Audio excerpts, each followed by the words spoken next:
Hello, greetings. This is the Crusader Historian, and here is another video for you all. And this one is going to be very different. A Mormon's look on the Constitution and monarchy. Now, a lot of you, I don't know if you have been to this channel, but if you are interested, I took a look as a Mormon, which is the denomination of Christianity that I'm part of. I took a look at the Nicene Creed for myself, and just to let you know, I knew nothing about the Nicene Creed. I heard about it, but I did not read it up until that point. I recommend you take a look at that video if this video interests you or if this video disgusts you. Anyway, let us get going. So about a month ago, two leading members of my Church of Jesus Christ of Latter-day Saints, did a seminar, a fifth Sunday of the month. It was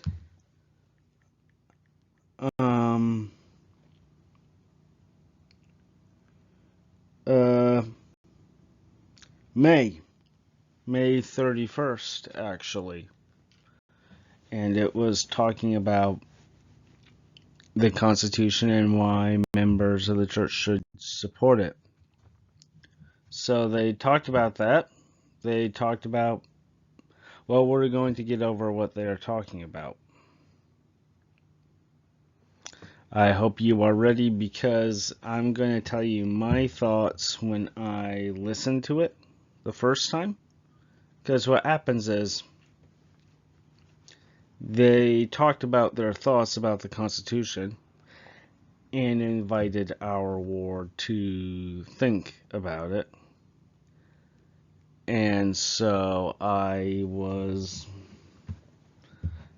here am I alone with my thoughts, and I will tell you. So they looked over the Declaration of Independence, and they said how the unalienable rights mentioned in it are interesting and talk about it as a religious document about life, liberty, and the pursuit of happiness, about a birthright, and comes from the Creator. They talk about pursuit of happiness as a quest for being good in the pursuit for lifelong virtue. And they talk about how it should give members a unique love for and understanding of the rights of Americans. And they talk about how people gain correct authority from the governed. This is not unique to America. If you talk to someone in the Middle Ages, they will agree, because free will is a universally accepted concept. And I'm going to argue that free will is another term for agency in both rights, the right to choose and obligation. In feudal Europe, yes, inheritance passed from parent to child, but guess what? If the governed do not like their lord, and think he is wrong, they have the right to move to a better place and have the moral right and duty to rebel as Christians. So this idea that the pursuit of virtue is unique to Americans is false. This has been an accepted concept even by people in the Middle Ages. In the process of doing good, like all these people, they went to church. They were devout Christians. They prayed to God. So this is not, the Declaration of Independence is not unique just for the sake of it. It has existed for a long time since. They also talked about President Oak's talks in 2010, and they talked about that the Constitution is filled with great things and it can grow and get better, and use the amendments that ended slavery and gave the rights of women to vote. Yeah, that I do not think that is a good thing. Just because the laws of a nation can change, it does not um, mean it should. I admit slavery is bad, but slavery was a contested topic in Christendom since before the Middle Ages. It swayed between slavery is immoral and we should stop it to we hate it, but this is how the world works. We conquer a slave-holding people, and we are stuck with all this. Let's just try to work with it as virtuous as possible. Slavery would have died out in Christendom a long time ago. Giving women the right to vote. Through the Middle Ages, women can hold titles and lands and inherit, and these rights were taken from them from the so-called Enlightenment in this so-called Enlightenment period, or before that, like say during the time of the late Renaissance all the way to the Enlightenment. So yeah, that does not mean anything. It means we messed up from what our ancestors did. That's all. That is perfectly all. And it's also this Enlightenment period that basically fast jumped slavery. So, yeah, that is what they're talking about is basically how I would say is America's playing catch up. The world has been playing catch up. The republics have been playing catch up with this for a long time. They also talked about how the founding fathers and wise men that were brought up by the Lord and redeemed by the shedding of blood, and talked about how I don't have much opinion about that. And they talked about the talk of President Oaks is outlined 5 principles. First is popular sovereignty, which means sovereignty lies with the people, and the people are the sovereign and have the ultimate responsibility. The second is a delegation of powers in the state. Third, the separation of powers between the 3 branches. Fourth is the Bill of Rights, especially the First Amendment and freedom of religion. They think it is inspired so Joseph can can bring back the church. They think it's better than the rule of a king with a state religion, and they reincite the 11th article of faith, where they say claim the privilege to worship God according to dictates of their own conscience and let others share the same privilege. And they talk about how in the end, no, it is a miracle about this one nation having no one state religion over the other. And the next thing they mention, Oaks, it is a rule of law. We are subject to the rule of law, and our allegiance is to the law and not individuals. I want to be perfectly honest with you. We're going to stop right here, and I'm going to tell you my thoughts before we continue, but what I was thinking about in this and also the conversation right here, I wanted to scream with fury and leave to go to the bathroom. Scream maybe not in the actual room where this lesson was taking place, but I really wanted to leave the room and just scream because I was disgusted with how wrong this was. At my most dramatic, I would call it baseless. And I'm going to tell you this as a historian and as a Christian. I'm both a Christian and a historian, and in this I am a Christian historian. And what I say is this, a borderline on falsehood. Granted, it is not due to I will admit it is due to ignorance because they are not historians, and it is the fault of the American school system that is anti-monarchist in general. But for what they say is false and or misleading. And I'm going to be honest with you all so we can catch up. Yes, my earlier views, you can say that I'm probably a conservative American, but I am no more. I am not a Republican, I'm not a constitutionalist, I'm a monarchist. I have been a monarchist for, well, officially since the 2021 first presidential election, unofficially well before that. I admit I voted in the 2024 presidential election, but in my heart, I was not in it because I made my choice by then to be a monarchist. I was just choosing the 2024 election as a final chapter of me being a constitutional Republican.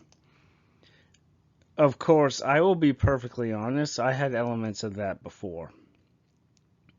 Before I became a monarchist, I was a Christian nationalist while I was at graduate school.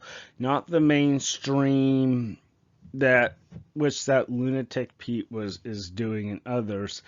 I was just go Christendom, whether it was monarchy or republic or whatever. If a nation runs itself on Christian principles, Christian laws, protects the Christian faith, and supports it worldwide, I am for that. If they don't, then I don't have their support. They don't have their support. But even before that, I had traces of imperium and monarchy in my ideas. I wouldn't, if people ask me what government was the ideal government you would lead, it would not be a republic. It would be a monarchy or some kind of an empire. Anyway, at a certain point, I started to listen on YouTube, good videos on YouTube that explained to me what monarchy actually was. And I will try to post some links. I might not, but if you ask, I will be more than happy to receive. Maybe make a short-term video explaining what I learned about monarchy and send you and post the links to the videos. But I will say the major book which affected my line of thought was one of the books used by these guys who made the video called Missing Monarchy by Jeb Smith. This is a book on the screen right here. And I read it all the way through, and I felt enlightened, and as a result, after that, I studied the history of medieval Christianity and the sources along with it. And I'm going to tell you what I said according to the thoughts on them, on their thoughts on what they said up until this point. First off, none of their ideas are unique to America. They have been part of Christendom for centuries, long before even the Enlightenment period. And just because they are mentioned in the Constitution does not mean it is good. Okay, I admit that is a bit of an exaggeration, but hear me out. First off, the idea of popular sovereignty. I mentioned it before and I will mention it again. People move when their lord becomes tyrannical, and they can also protest. They can also go to other lords in the church, and the church is a very institution that acts as a final defender of the people. So in this, drawing from a same good people, the people have a right not to be abused by a jerk overlord. That's how I think it should be run, with the church having a more hands-on role. Second, delegation of powers. Well, they had that. There's a king at the top, various lords under him, and various lords of various rank and such, and local peasant leaders. Some are elected, some are appointed. Most of the time they are chosen, which is the best among them. Separation of powers, they actually existed. It was a king, the nobles, and the clergy. And how it works is a king gets support and advice from both the nobles and the clergy and does the law. But if he has to make a change, he has to work with everyone. The clergy can say to both a noble and a king, what you're doing is unchristian based on this, this, and this. But this, and this. The king and the nobles can go to other clergy, though, and ask them their thoughts based on the Bible to force a discussion. And various nobles can join forces to overthrow a wicked king. And the king, if there is a wicked vassal, he can get support from the clergy and other nobles. And there is also popular uprising, which by the laws of medieval Christendom, a devoted Christian should rebel against tyranny, evil, and wickedness. The next one is religion, but there's something else that I have to say first, so we're going to go over the rule of law. People say that the Republic is a rule of law. I heard it while I was on my mission at Sunday school. But here's the thing. So is the monarchy. It is misleading to say that the monarchy is not run by the rule of laws. I used to believe that too, but feudalism is more interesting than you may think. It's more law-based. This is not well known, but the lord does not pay fealty to the king directly. The king and the vassal, or the lord and the vassal, swear fealty to the law with each other as witnesses and with their obligations, not just to each other, but to the laws on which they are from. But both have sworn to uphold the law. And these laws come from local customs, kingdom customs, various laws such as church laws, Christian laws, canon laws, Roman laws, Germanic laws, or English laws.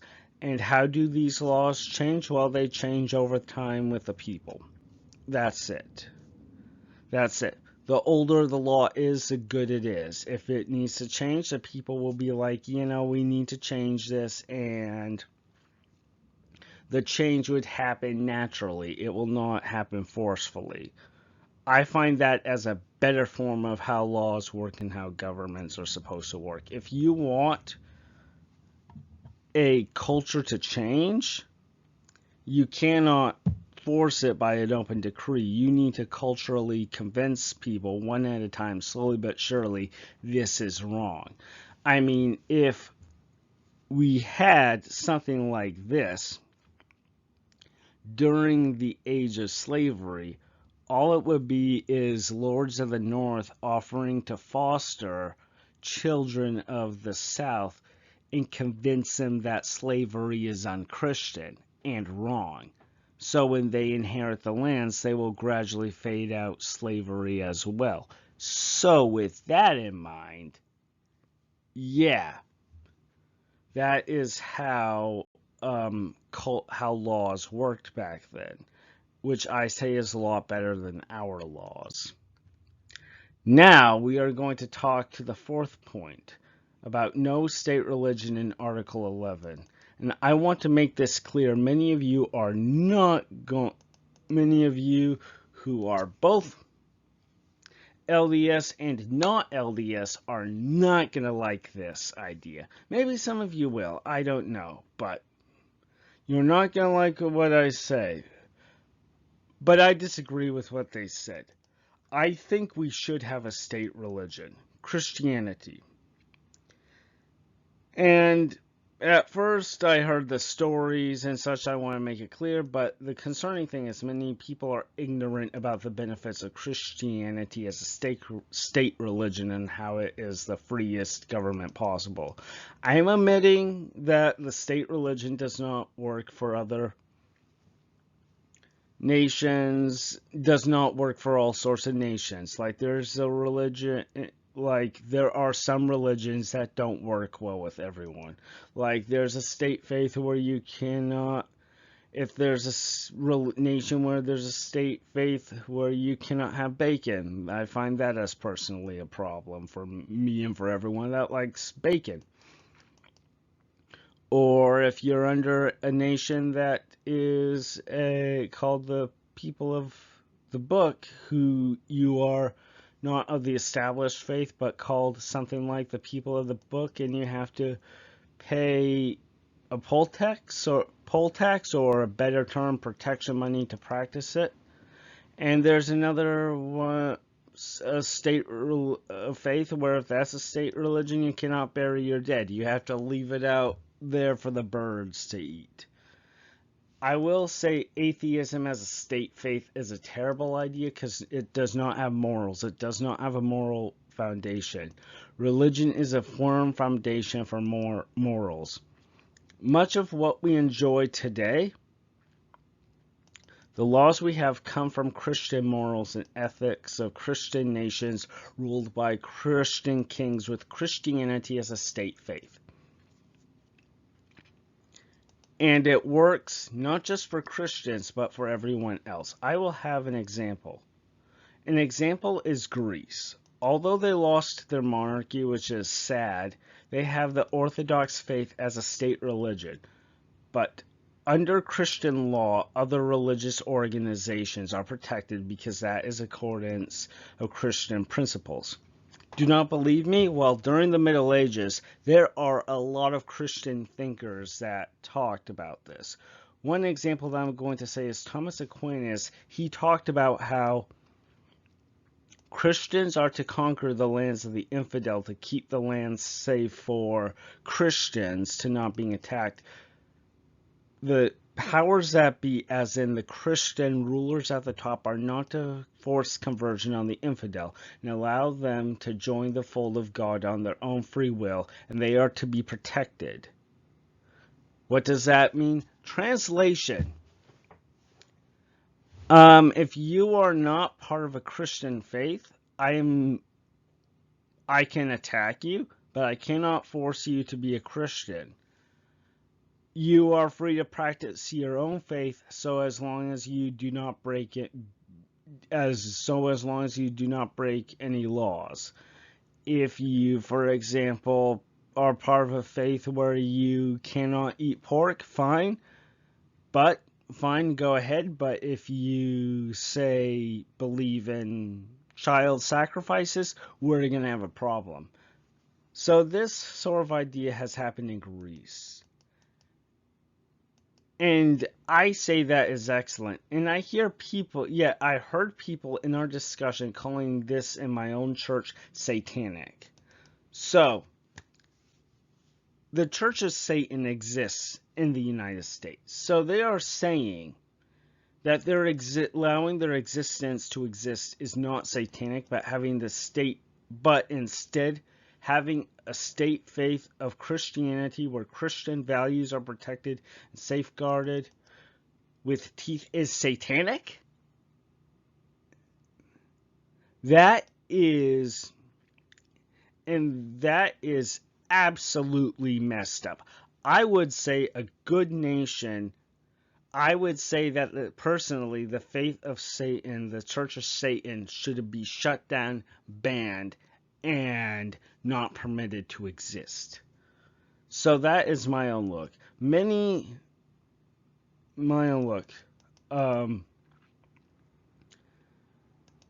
own look. Unfortunately, we are stuck right now in a secular, at least here in America, we are stuck right here in a nation that practices secularism.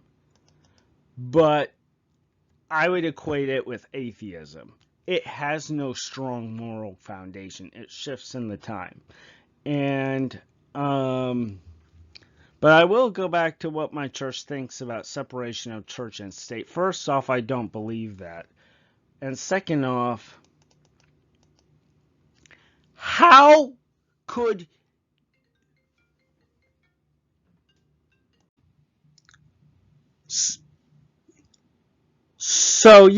how you guys, I mean, My initial reaction is, how stupid are you? But but you know what? Quite possibly they did not research the history as much as I did, or did not even think or consider. There are at least three witnesses, three nations of God favoring the state faith, and I will tell you of them. First, the Nephites practiced a state faith of worshiping God. Yes, on paper they talked about religious freedom, but anyone who persecuted and preached the word of God were arrested and questioned as criminals. Look at Nehor and Korihor, for example. Both people were very wicked men who preached against the gospel, and they were justifiably arrested. Furthermore, the state of Deseret formed a theodemocracy, where elected leaders are treated as a calling in the church. And lastly, my personal favorite, the Bible. What was the first thing righteous kings did in the Bible, ruling the kingdoms of Judah and Isaiah? One primary example, Josiah. They destroyed the altars of the false god. They did not practice religious freedom because they rightly knew how evil these several religions are. One, for example, was a foul god Moloch, whose sacrifice was burning a child to death alive on an altar. Do you want religious freedom for these monsters? I do not.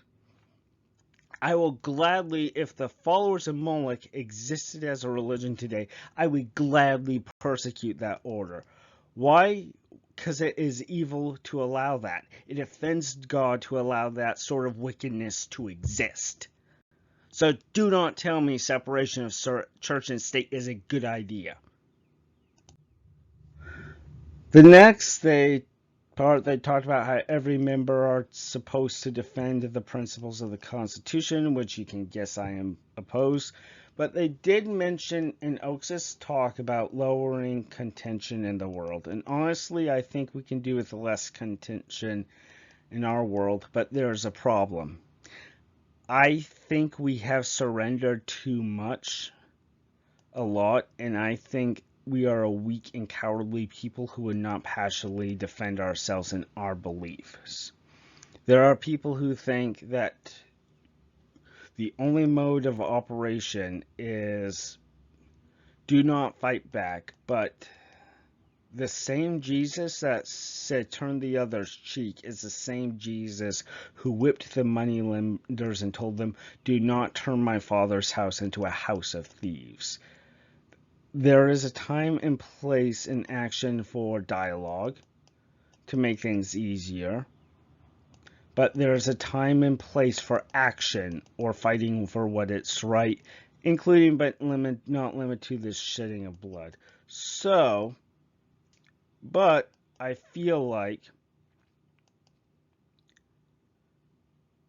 we should not compromise on some contentious issues, and we should deal with them sooner rather than later.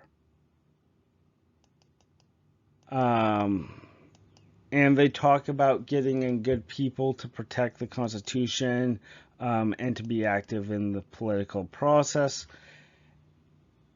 As a monarchist, I do not participate in this, but I did not have any ill will to this. Like, if you want to participate in a government that encourages an individual to be sacrificed, to be selfish, is one thing. I feel like the masses as a whole are weak-minded and they follow the most charismatic.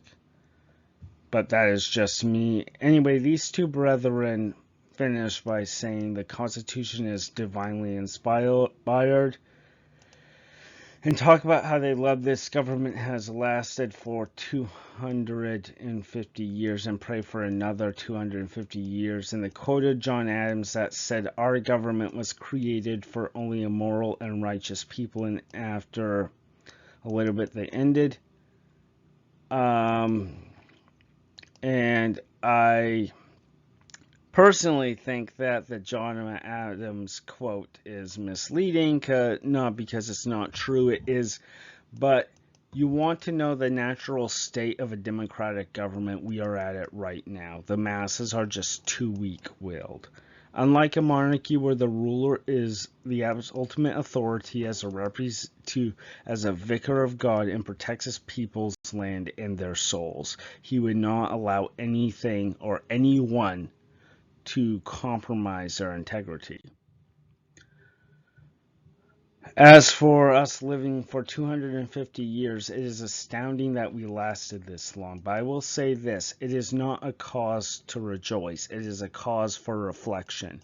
We are at this point in history where the nation either collapses or rights itself to survive. And very few nations with elected leaders survive past that. Actually, they only lasted for a few centuries before they fall or turn into a monarchy. Why? Well, I will say there are factors: economics, changing world, environment, some climate issues, but not according to what you think. Um, I heard from some scientists that we are in a warmer version of the Ice Age, so climate change is alarmist. Do not go crying and such. I mean, for example, monsoons change their part, or rivers do not go on for a while. Some stuff happens because that's how the world works. But I am talking about spiritually, the moment where God decides if we should live or fall. The ledger of nations, God has it, and he uses it to account for the wicked and righteous deeds of nations. When the ledger becomes full, he asks, why? He asks, why should this nation still be around? Because he must. Because the sorrows of those who unjustly suffered will reach the heavens, and after generations of mercy, God has to act. It is with those same acts he ordered the destruction of Sodom and Gomorrah, the followers of Molech, Amalekites, and the Canaanites, tribes and nations. The question is, has our ledger closed? Or have the people repented enough to stay his hand? That is the real question. God is no respecter of persons. That does not just mean people, it means governments. He will bless a righteous monarchy and curse a wicked republic. So now we are going to the second part of the video, which is going to be short because, well, I mentioned it several times, and you can guess what I favor over and at the expense of the Republic of America. I am a monarchist, and before people say things, I want to make sure it's said, make these following things clear. God did not say you should not have a king. He said if you have a king, the king should not take any foreign women for wives, he should not multiply horses, and he should not be greedy for wealth. And I know there are people that are going to say, the elders told a prophet, give us a king like other nations. But here's the thing, Moses gave these laws. I'm willing to bet that God intended for them to have a king, just not at that moment.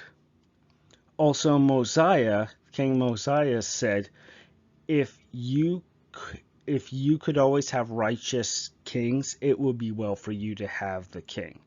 The king is a gold standard government. Having a democratic government is like the last resort. Like, you need a government to exist. It should not be a cause of celebration. It kind of shows how bad things can get. And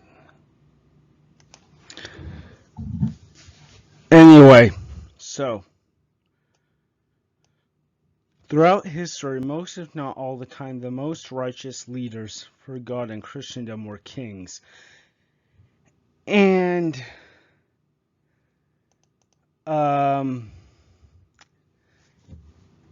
this is going to disappoint a lot of you, but Christendom is a kingdom. In Isaiah, what did it say? In Isaiah, what did he call Jesus the Christ? Not first president, not first citizen. What did he call himself? King of Kings and Lord of Lords.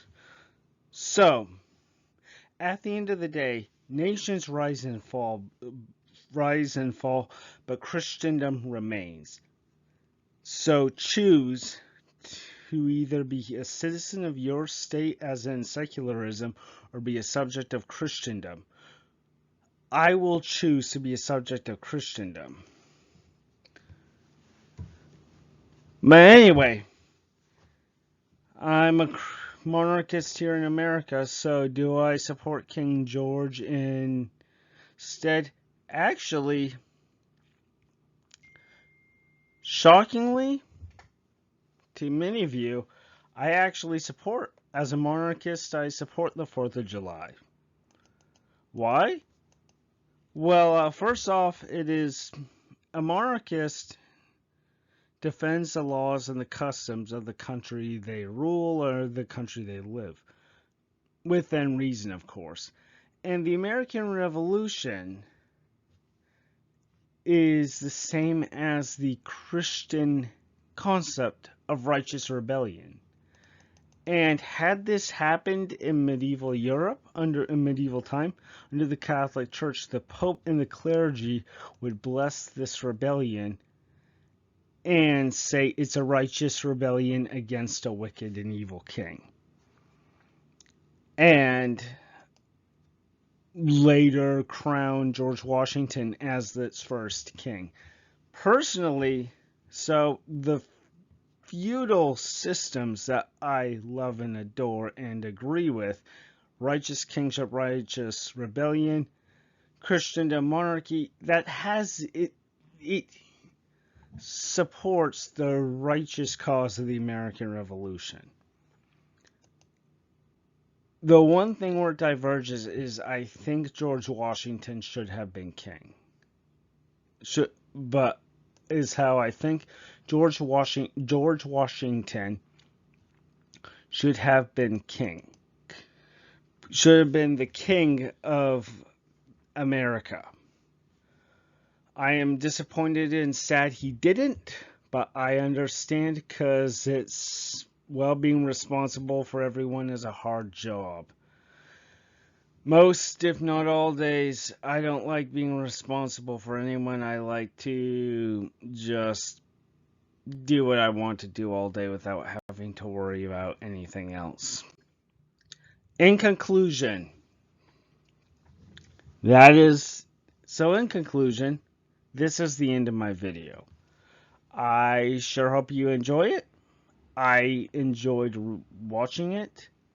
Is this an invitation to fight against what we currently have? Not really. I would say start by reading, being aware. Start by reading Missing Monarchy. It's a great book. I'll put the link of it down below. So anyway, yeah. And I will say this, being a monarchist is not contrary to being a devout follower of Jesus Christ. It is far from it. It is, I think you can say, I am one of his more zealous or fanatical followers, and I take great pride in that. And yeah, I take great pride in that. As for what I say, is I will say at the end, Jesus Christ is my Savior. He is the King of Kings, the Lord of Lords. And he rules this kingdom without end. He blesses the righteous and curses the wicked. And he is no respecter of persons. I love him. And I close this in the name of Jesus Christ. Amen. So, tell me your thoughts, what you think. Please leave a like, comment, and share, and subscribe down below. Let's see how this goes. Until next time, God be with you, and Deus Volt. Bye.